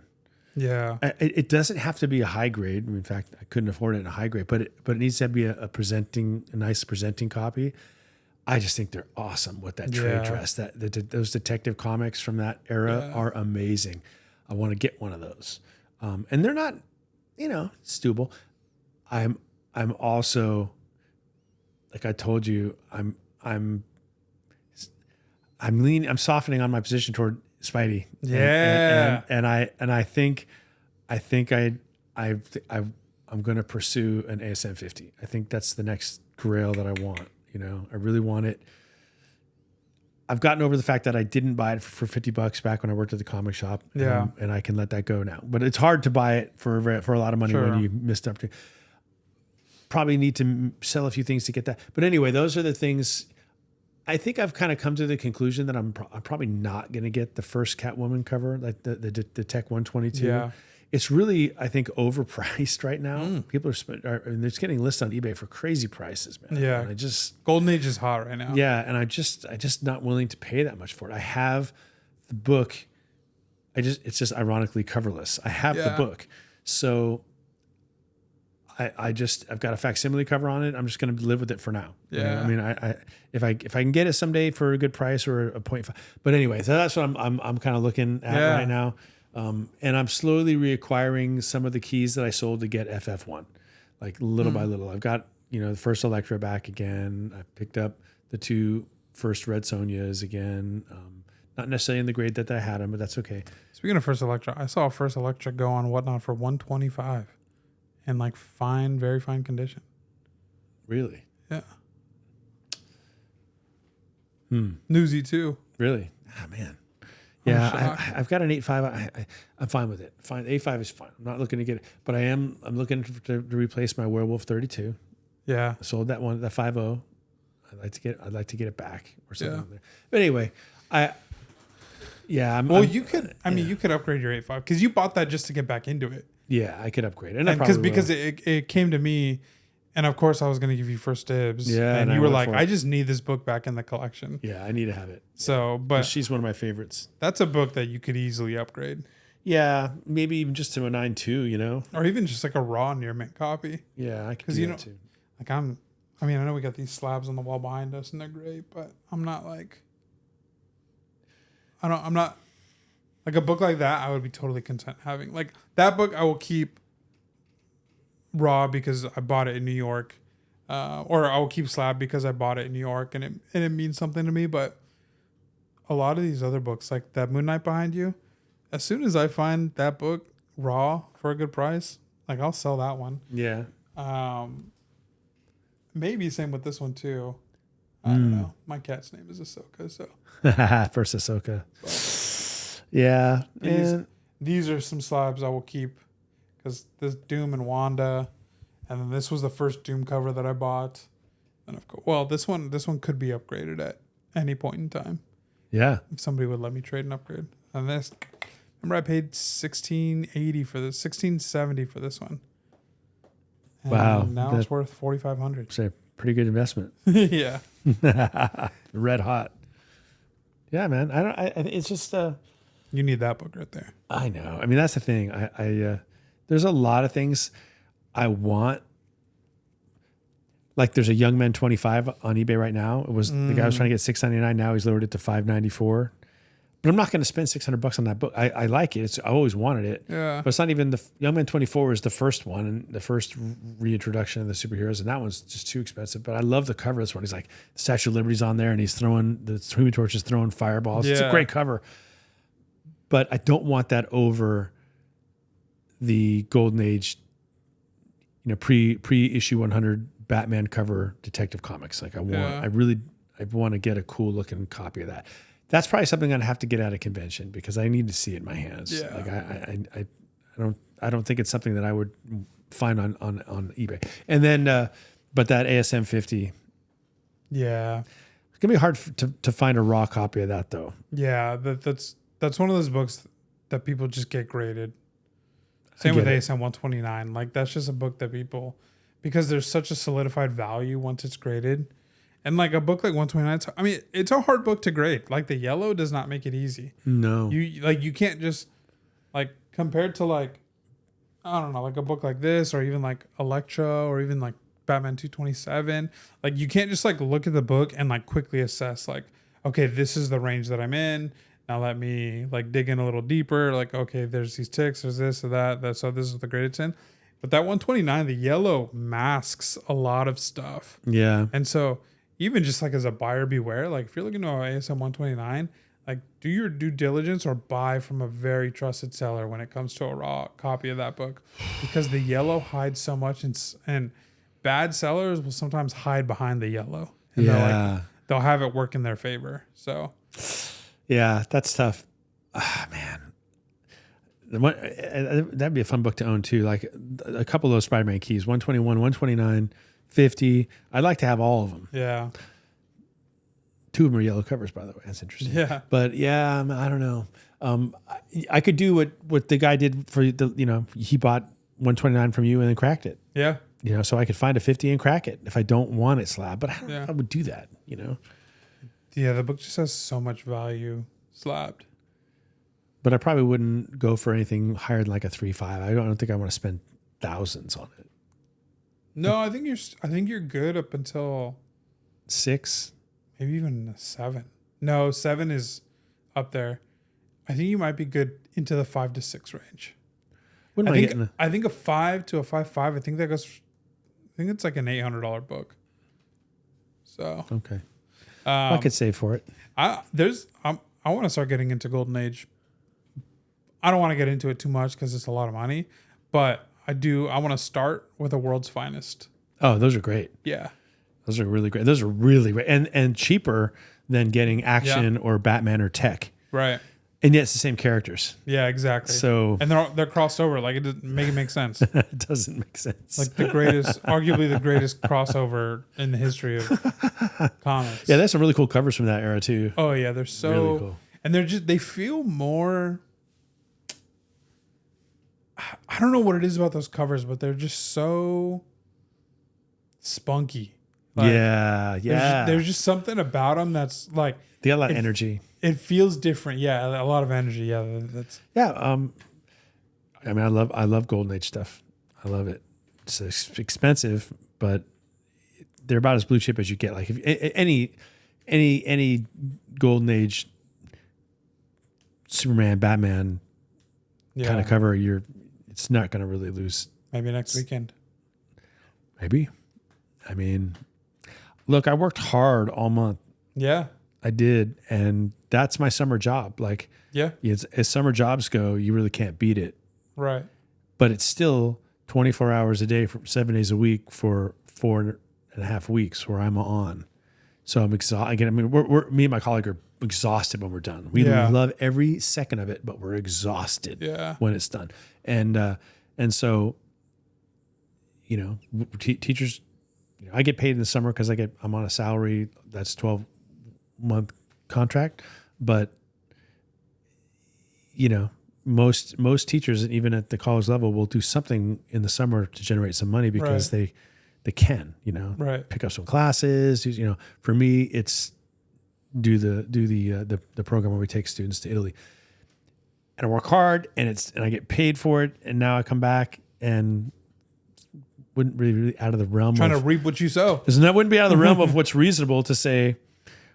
Well, as a reward for this, I'm gonna pick up this grail right here. Yeah. Because honestly, it is very much because I leave my wife for a month and a half. Like y'all think I bring my wife to Italy with me? That would make sense, right? Yeah. But I don't, because it's kind of like me getting on a ship and going out and ice road trucking or something like that. I'm getting on a ship and I'm sorry, it doesn't make any sense what I just said. Getting on a ship and going like fishing in the Arctic for a month and coming back, and I made my money for the season. That's kind of what it is. So, I mean, spend a little bit of it. Yeah. You got to go lock in for a little bit and then come back and spend. Yeah, let's go. The very next episode of the Comic Room, I'll have my ASM 50. Yeah, I mean, maybe depending. First, you can't have 51 without 50. Yeah, depending our time at the convention is very possible. So yeah, if we make it there, and you never know. It's just the reason I say with the Golden Age one, you have to be at a convention because you just don't know which one you're going to say I want until you see it. Because I don't have a specific. I mean, obviously Tech 122, but if I'm trying to get one that's pre 100, I don't have one in particular that I'm like, oh, that's the one I want. But I just need to see a specimen that hits all the criterion. Yeah. It's got a cool Batman cover. Doesn't have to have the Joker on it because that's an extra, but that's a bonus if I can. But Batman, maybe Robin also, but certainly Batman on the cover. Good eye appeal and the right color on the trade dress that I'm looking for. I like it when it's red. I also like the forest green that they sometimes had on there. And it's just got to be a cover that I like. Like some of them I'm looking at and go, yeah, I don't really want that cover. You know what's a cool one that I just learned of because of Whatnot is the first the first yellow on the bat. Oh yeah, on the chest. What issue is that? Do you remember? I don't remember but it's early, right? Yeah, but it's a Golden Age. That would be cool. Yeah, that one's cool. Yeah, it's like Batman's like he's like being like thrown back and he's like this and like kind of in like a falling position and the yellow, it looks cool. I mean, he's been around so long. He's so iconic. So, like you said, long since crashed through the cultural wall and is just endemic in our society, right? Yeah. And I mean that in a positive sense. That if you get a pre 100 tech, and you can say, yeah, this is like only the 50th time Batman was presented to the public. Yeah. That's serious, man. That's massive. That's not a small thing. Yeah. Speaking of Batman, I think it was while you were gone, Matt Reeves took to Twitter and was just firing off tweets announcing castings. Oh, wow. For the Batman 2, showing pictures from the, I don't know what it's called, but like the director's camera, like what he saw, what he was filming. What you see, like taking a picture of that and just being like first shot for the Batman 2. It's like they're filming, they're in it. Wow. He posted a picture of the Batmobile. So this is taking place after the Penguin show, so it's going to be wintertime. So he posted a picture of like the lower half of the Batmobile, just in the snow, and there's like white on the Batmobile, and you're just like, oh, it's gonna look so good. Wow. There's been no suit reveal, but the suit will. There's like the suit will evolve because he's out of year 2 now, and he's growing, and so I think we just know from like insiders and different stuff that it's going to be an upgraded suit. So we're all excited to see that. We know Sebastian Stan is playing. Well, at first it was Harvey Dent, Two-Face, but then a leaker came out and said he's actually playing Victor Zsasz, who's like a 90s villain. Yeah. And he's a serial killer, and he like scars himself every time he kills somebody. But everybody's like taking that with a grain of salt. So I don't know. We'll see. Yeah. Interesting. Wow. Yeah. That's That's going to be a huge movie. I can't wait. Yeah. Well, we have to wait. Yeah. A year. Another year. But the years go fast. They do. Yeah. Yes. So, and then of course we got Spider-Man next month, which I'm so excited for. Oh, and by the way, Tom Holland said this past week, because they're starting to do like a little bit of promo for the movie. Yeah. He said this past week that for filming, and he's a producer on this movie, and so he had a lot of input. I'll talk of another situation that is really cool. But he said this past week in an interview that he went on YouTube and watched videos and podcasts from fans to see what they wanted to see for this movie. So there's a small percentage, because we've talked about it. I've thumbnailed it. Yes, we have talked about it. There's a small chance that Tom Holland might have tapped into the comic room pod. Hey man, he went out and tweeted, my boys Long Box and Spros. I heard what you said, and we're gonna do it. Yeah, we are in the podcast arena, yeah, and we do talk about. I mean, we've used him movies. in the thumbnail before. We've used him in the title. I've done fanfic a little bit. So I don't know if he would have went that far back. Yeah, let's go. Hey. That was a while ago, but yeah, pretty cool. I think that's great that he's going and listening, because these studio heads are not doing that. They don't care. No, they don't. So I really love that he is going back and It's good, listening man. or watching. Just bring some Spider-Man up in there. Yeah, and so he talked about this scenario while filming. He said it was a scene between him and Zendaya, and they've publicly announced that they're married now, which I think they kept secret for a while. Wait, Tom Holland and Zendaya are married? Mm-hmm. What? You didn't know that? I had no idea they were even in a relationship. Oh yeah, I thought that was all just for hype. no, yeah. Real? Yeah, they dated for a long time, and there was speculation that they got married. Well, they also never were publicly PDA, none of that stuff. Yeah. They kept it they keep their romance very personal. Oh, that's cool. So that'll be fun chemistry. Yeah. So he was saying that there was a scene that they did, and Destin Daniel Cretton, the director who did Shang-Chi, and who also did a couple. He was one of these showrunners for Wonder Man. Tom Holland said that they call cut, and he just goes to Destin. He's like, "Hey, this scene is not working."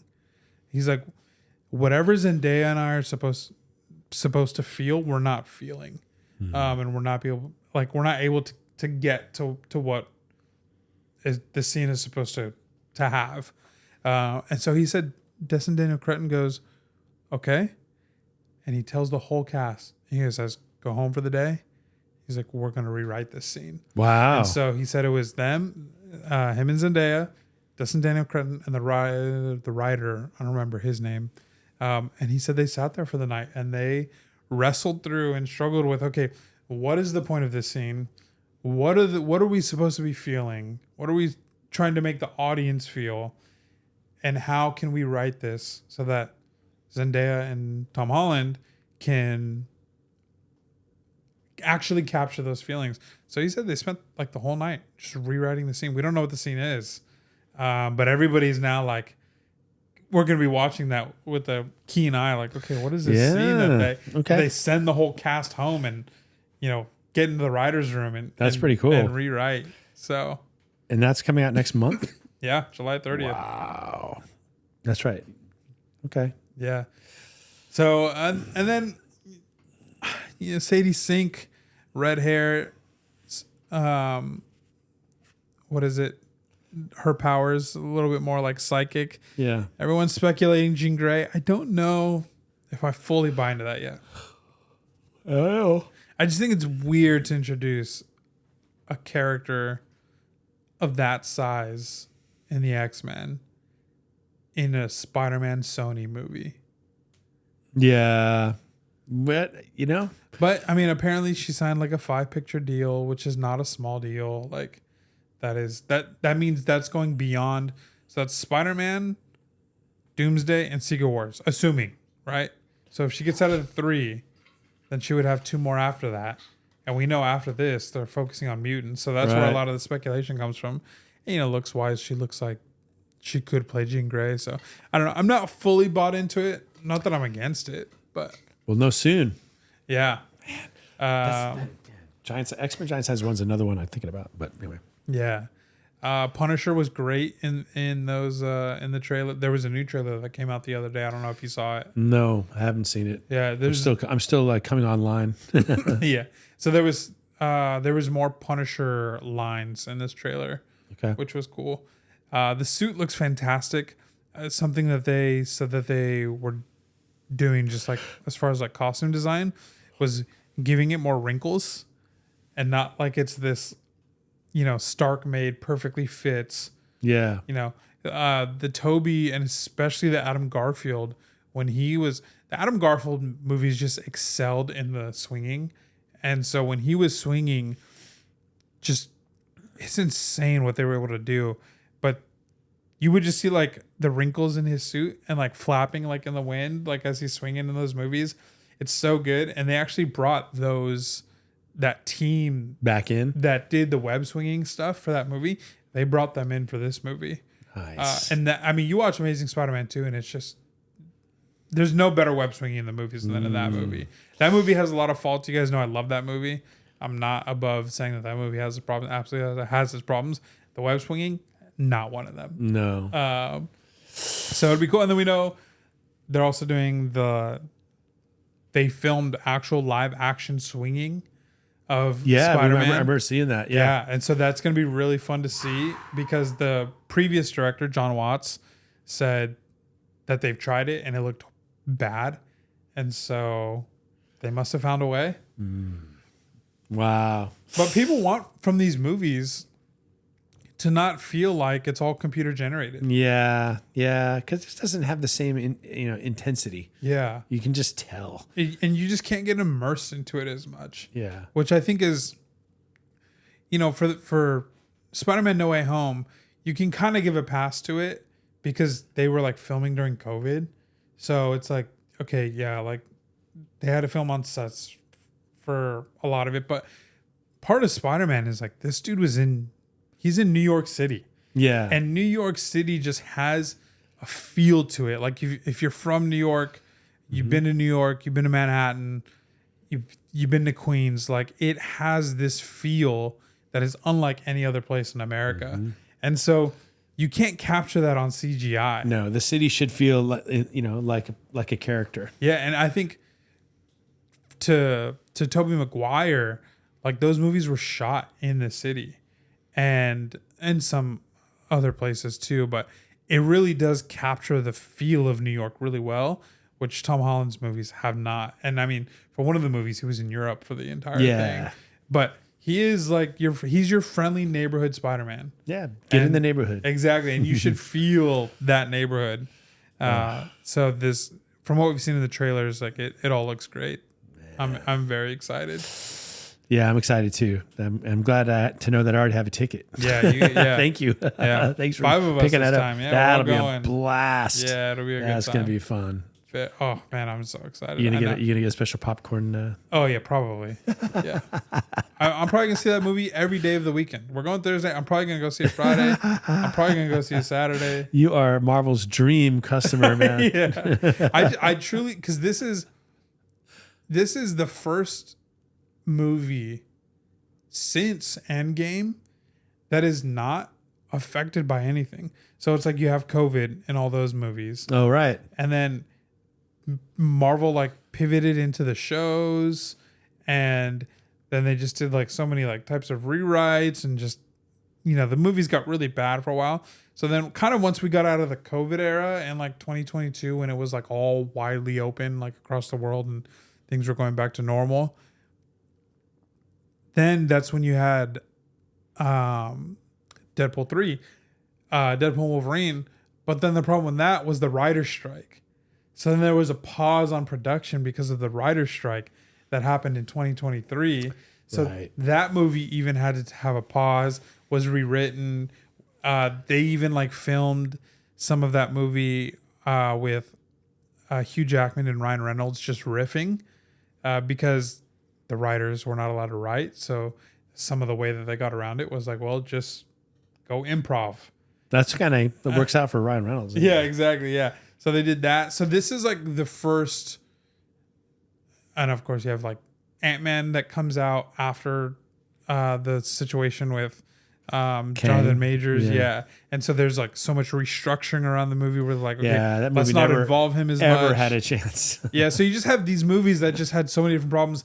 This movie has been a clean slate from beginning of production. Yep. To No excuses. post-production. So it's like, this is when Marvel should be able to succeed. And same thing for Doomsday. It's like they were able to get this movie out without any interruptions. We'll see what the FF involvement is with Doomsday too. I'm curious. Yeah. Oh, well, FF was technically the first one. Yeah. And I mean, I enjoyed that movie.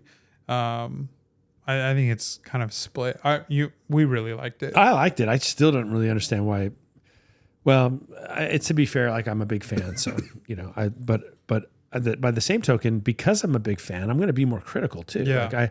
Like it met my expectations. It exceeded my expectations. I thought that was the best on-screen treatment of this family, these friends that they've done, and I wasn't expecting them to get everything perfect or everything accomplished in the first movie. It's a marathon. Like it isn't just a singular movie about the Fantastic Four. It's introducing them to the MCU and setting up for what's to come. So I don't know what people were expecting exactly. You know? I thought it was really good.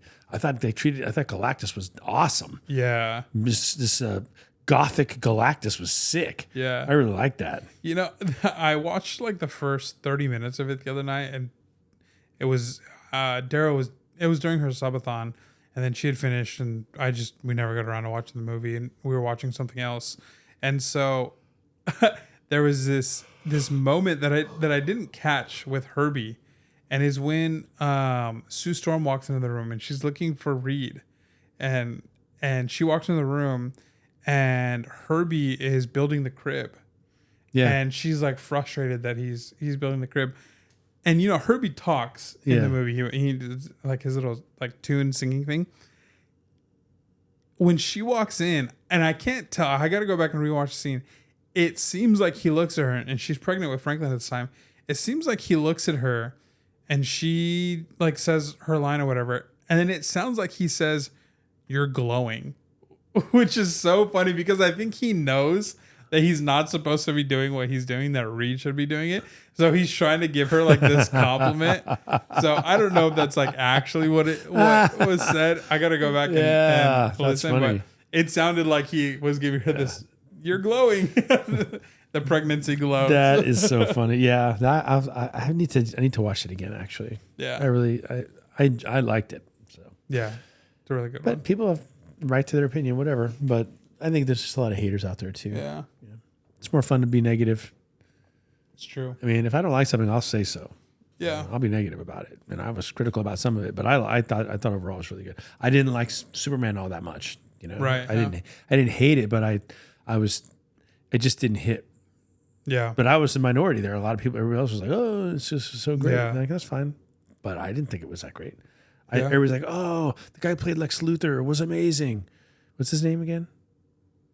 Nicholas Hoult. Yeah, he was incredible. It was so, and I thought he was over the top. I thought that he wasn't directed very well at all. Yeah, and then that one scene that we already know that Corn Sweat didn't like the way he was being directed, and had to kind of give up in the end of that argument.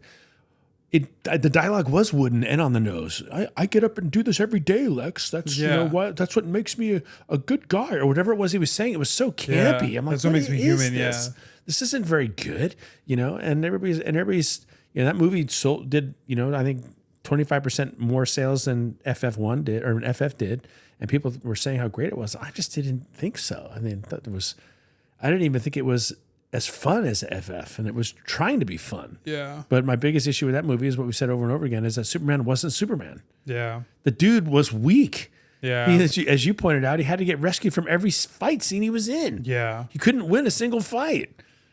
That's just not the Superman I want to see. I want to see Superman terrify people. Yeah. Because he should. I mean, it doesn't have to like be monstrous, but he definitely shouldn't be losing fights. Speaking of which, I heard that in the cover of Action 1, he's not saving someone from a car. He's about to throw a car. Yeah, at he's somebody. throwing a car at bad guys. Yeah. And that guy who's running off the bottom of the page doesn't look Yeah. like he's happy Superman's there. He's Yeah. scared. Also, I get Supergirl comes out in a couple weeks. Yeah, I don't even know how I feel about that one. I haven't given it enough thought. It's its own movie. You know what I mean? And it's I think it's a cool take on Supergirl if they execute it right. I had a student she was really into it, and that was in Italy, and she was informing me about the storyline more than I would be informing her, because she's really down on the lore. It's like, well, yeah, I mean, the story is that Supergirl is alive with other Kryptonians on a piece of the planet that didn't get destroyed or something like that, and then she had to watch them all die, and so she's messed up in the head. That's why she has a drinking habit and all these other things, and she's just traumatized in ways that Clark Kent wasn't traumatized, because he was, he didn't have to witness any of that stuff. Yeah. So I think that's really cool. I really do think that sets up a really good character arc for this, and a complexity for the Superman family that I think is really good. I hope they don't go too crazy with like the humor and her being like, but I don't know, maybe it'll work. I have the trade paperback of that whole run. I'm gonna start reading it today, actually, and then when I'm done, I'll lend it to you. It's Woman of Tomorrow, right? Mm-hmm. Yeah, I think that's really a fascinating storyline. I think could really be done very well. Apparently, there's something at the end that's like, I was talking to somebody, a customer, and a friend. He came by and we were chatting, and he was like, "Yeah, I just don't know what they're gonna do, like about that with the end." Yeah. So okay. Yeah, I'm very excited.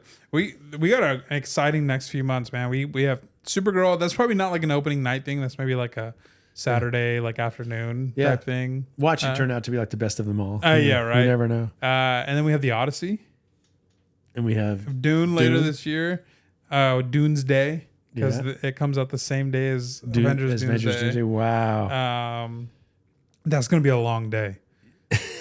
Because I'm not. There's no way I'm not watching both of those. Going back to back, baby. I mean, I can't. I mean, I'm so stoked for both of those movies. There's just no chance I'm like, okay, one on Thursday night and one Friday night. You need a palate cleanser in between, though, somehow. Yeah, a meal. Yeah, that's it. Yeah.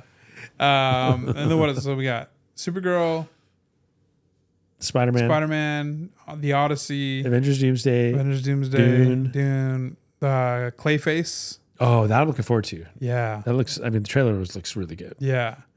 And I feel like there's one more that I'm missing, but I don't know. I don't know. But yeah, it's what a time to be alive. Yeah. We've waited a long time. We've been patient. Yeah, we have. So.